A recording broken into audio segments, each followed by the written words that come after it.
Oh, hello, everybody. And welcome to our 14th episode of Hunting for Suspenders and Stilettos,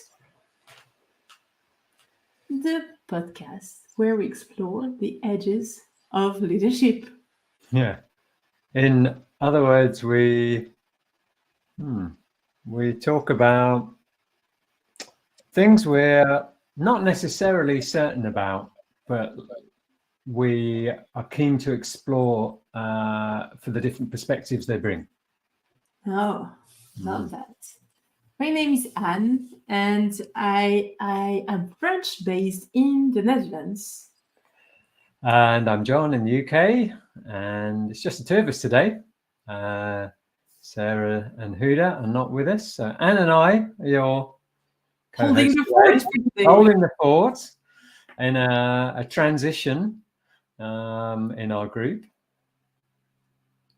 Yeah, and so basically, what we're going to talk about today is a part two of transitions, and it's more about like transitions in an ever changing world, and uh, why are we talking about this today?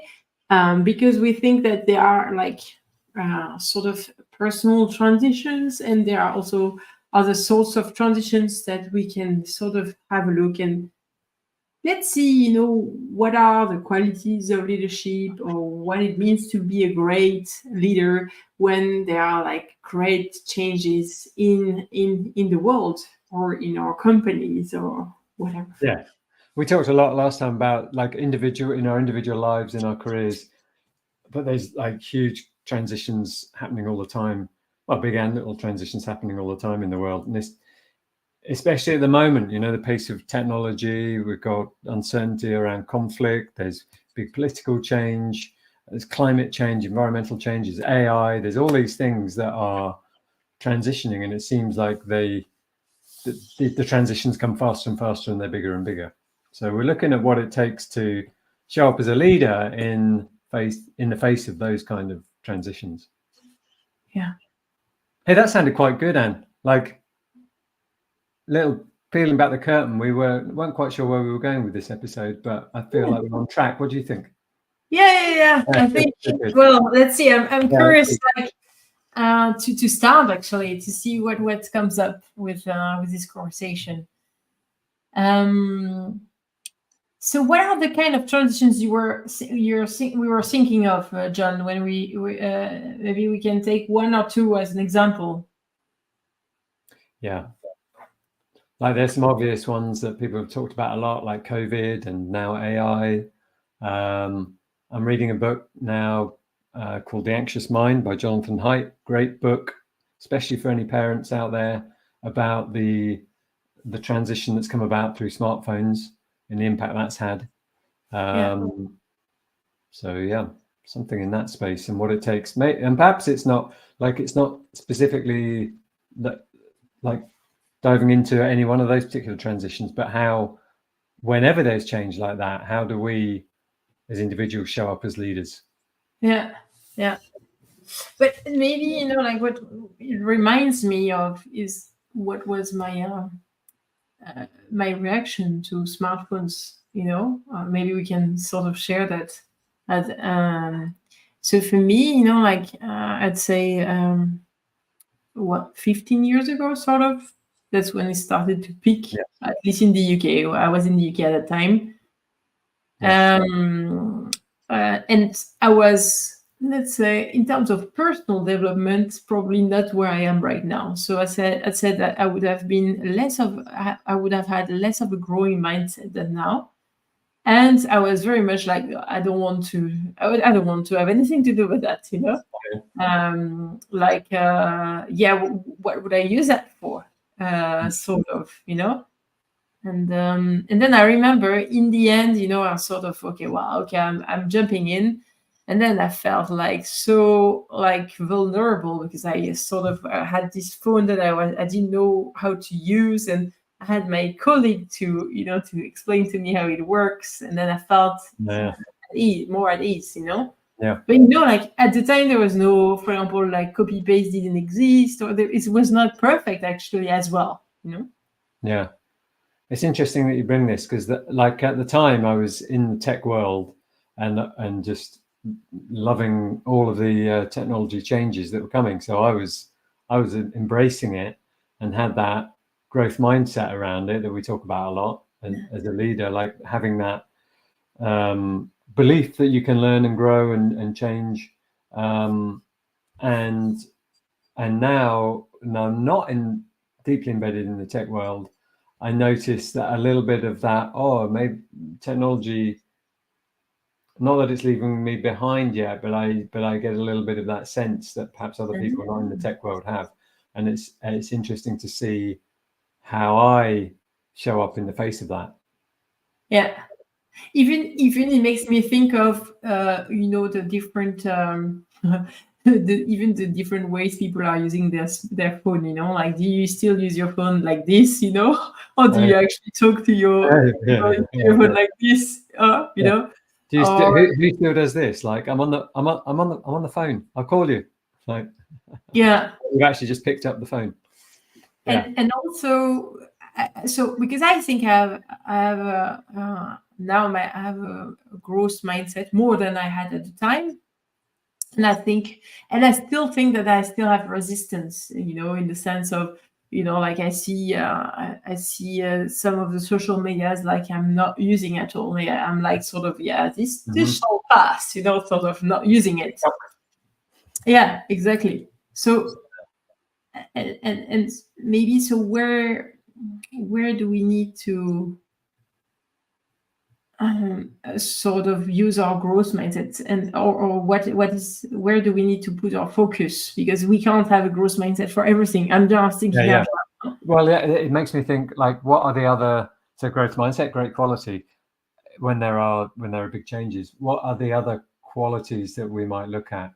I think knowing, and to your question there, is, well, knowing what the hell it is you're up to, like knowing what your vision is, or the thing that you stand for, or because then that can guide the the work that you do, and where a growth mindset is going to really serve you. Yeah, indeed. Because to me, like, so maybe I'm not so versed into like the social media, newest social media. Even I couldn't even say the names now. I'm thinking, oh my god, and then and to a certain extent, I know a lot about personal development, and even things that I was thinking before, like, I'm never going to do that, And so, like, how it has, so, but I have a focus to have to develop myself in that arena, and then basically, as things are, I'm growing my knowledge, and then the more I'm growing my knowledge there, the more I'm becoming flexible into whatever happens there. And I think it's a bit like you said, when you were in that world, you had your focus was there as well, so that it was easier as well for you. So 2 reflections. One is, like, you're the queen of growth mindset in our groups of coaches, and I love it. And you're an inspiration to me and the rest of us. And the second thing is, look at us. We're here on a live on LinkedIn, and we've got the podcast, and we've got the YouTube channel. So we're finding, with our mission around leadership development, personal development, coaching, supporting people in that way, this technology has just fitted in, and without, we're talking away here without even appreciating that, and I hadn't thought about that beforehand. Yeah, sure. It was because we were clear on where we're going and the impact we want to have, that we went, well, what do we need to learn? Like, none of us knew how to do lives on LinkedIn, how to use the StreamYard tool, how to, all of that. So we've learned all of that. We've also learned the craft of hosting these things. We're way better than we were at the beginning, and I'm sure we've still got a long way to go. But we have opened ourselves up to doing these things for the sake of something else, not just because there was something to learn there, or that it was. I think a lot about this, that where there are edges, where there are things I'm scared of, my tendency is just to go and do them, and I'm getting a little bit more discerning about, like, actually, what for the sake of what? Yeah. And here we are doing this, which was pretty fucking scary the first time we did it. and now we're much more relaxed. Yeah. Yes. Knowing, but so it goes back to what do you stand for? What does it really matter? What is the impact you want to have on the world? And so you know why you're doing things. And so I'm just wondering, what are what this kind of example means. If, for example, your company was bought, or they were sold, or that you're going through a big reorganization, like what is needed as a leader, or the leader for you in the audience, like to be able to keep that growth mindset and to go through this with an intention. Yeah. I think one of the huge things that can sound a bit glib, and I think if you really live into it is true, is that there is always opportunity. There's always something you can create from any situation, and if we look for that, we can often find it. I don't know if I've shared before on one of these podcasts, but it was really instructive to me to see two local businesses and how they responded to COVID. One was a DIY shop that just closed at a time when everyone was at home decorating their houses or flats, whatever, their homes, and they could have shifted to we'll deliver to homes because everyone wants to buy paint at the moment, but they didn't. They just closed. And another was a fruit and veg van that visited the science parks, but there was no longer anyone there, so they changed to doing home delivery of fruit and veg and thrived. And I think that was, what does it take? It takes a bit of vision, and it takes a bit of clarity around, communicating that shift. And so, it became a bit of a meme on social media, this local fruit and veg guy. And he did really, really well because people also wanted to support that. And so he had a vision, he communicated it, and people got on board and were really enthused by it. So I think when there are changes like, a company gets bought, or you have to pivot, or you have to downsize, or you have to reorganize, whatever it is, then you have to see the opportunity and you have to communicate that clearly to people so they can understand that there is something that can come from this. And something that can seem negative, that there's something that can come from it, and something that can seem positive, Yeah, because I also think that, and maybe it's going to sound, maybe it sounds harsh, and that's not the purpose. But to me, getting a reorganization, maybe as a leader, it feels very responsible, and maybe it will impact the lives of many. That's for sure. It will impact the lives for many. But will this impact the life of many in a positive or negative way? And I think we have a tendency to think it's going to impact in a negative way. Yeah. And so for me, it's to point that out. It's not, yes, for sure it will happen. And yet we never know. A change is always there for something, and it can be positive, but we tend to forget. We tend, oh yeah, I'm doing this, or it's been done to them. Yes, and people always have a choice how they're going to react to these things. Yeah. No, it's true. I mean, it's at that level of a bit like, just to touch on what we talked about last time, is seeing if you're made redundant, or if you can't get the like in your case, couldn't get the career you wanted, is how do you respond to that? And recognizing that we have experiences that we all have experiences that seem bad at the time, but then later we come to see that actually that was just what we needed, or we come to be grateful for that happening. We can take that into our leadership by recognizing that's going to be true for all the people that are impacted by whatever changes are happening. Now, it doesn't mean you don't have empathy and recognize that it might be tough if you have to make people redundant or whatever. Of course, doing what you can to support them and recognizing it's not to dismiss that might be very tough for people, but also to remember that it could be the best thing that happened for them. Not to absolve yourself of like the responsibility there, but just to embrace that, you know, change is inevitable, transitions are inevitable.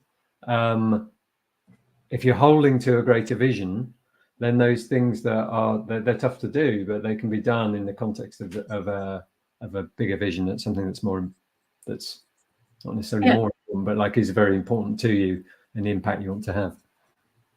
Yeah, I like the piece. So there is something that people will learn from this, and that sometimes adversity, it is tough doesn't mean that it is bad.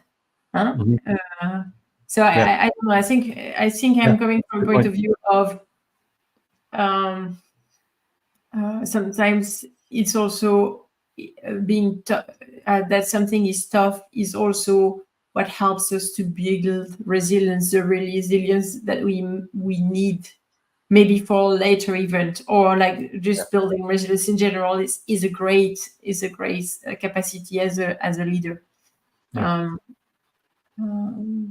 So what are the other things, you know, we were talking about? Okay, we talked about empathy, and also there's always this quality of being curious. I think in every call we talk about curiosity. Yeah. Well, it's the antidote to a lot, right? Yeah. It's the antidote to judgment. It's the antidote to lack of knowledge. It's the antidote to uncertainty. I don't know. I'm just thinking off the top of my head, but it just seems to be a great place to come back to. Yeah. So curiosity, I think, is one of the things that is very important in these moments where, okay, so it is a big impact, or like the smartphone or COVID or whatever, or the change in the big change in the company. Being curious, coming from that place of curiosity, is going to teach you a lot, you know, of the things you want and the things you don't want as well. Yeah, because when curiosity can be harder to access at stressful times or times of change, and so what can happen when there's big transitions in the world is people understandably can get a bit scared and start to point fingers and start to blame and start to judge. And for me, if you can stay, the longer you can stay and the more you can stay in a place of curiosity, the more you counteract those forces. Yeah. Because maybe I'm going backwards a little bit in this conversation, but I've seen now many people in COVID, after COVID, that told me, yeah, COVID was really great. You know, in fact, I realized that I didn't want to have such a busy life or such a busy social life, or oh, it was great because I could learn so many things, and you know, like and I think we tend to forget. Okay, we see the piece that it's done to us, but we don't see actually straight away this possibility. And so I think the curiosity and being open to actually discover what there is for us in this moment is very important. Yeah, and I think also recognizing that where you have power and control and not giving that away lightly to a situation that is, that maybe the big situation is out of your control. Like there's not so much I as an individual can do to combat COVID or climate change. You know, I can do my bit, but I can't actually change the big picture just myself. I can definitely change how I respond to it. And so I'm not stuck in that victim mindset of I'm at the effect of the world, and rather be at cause for my own life and my own leadership.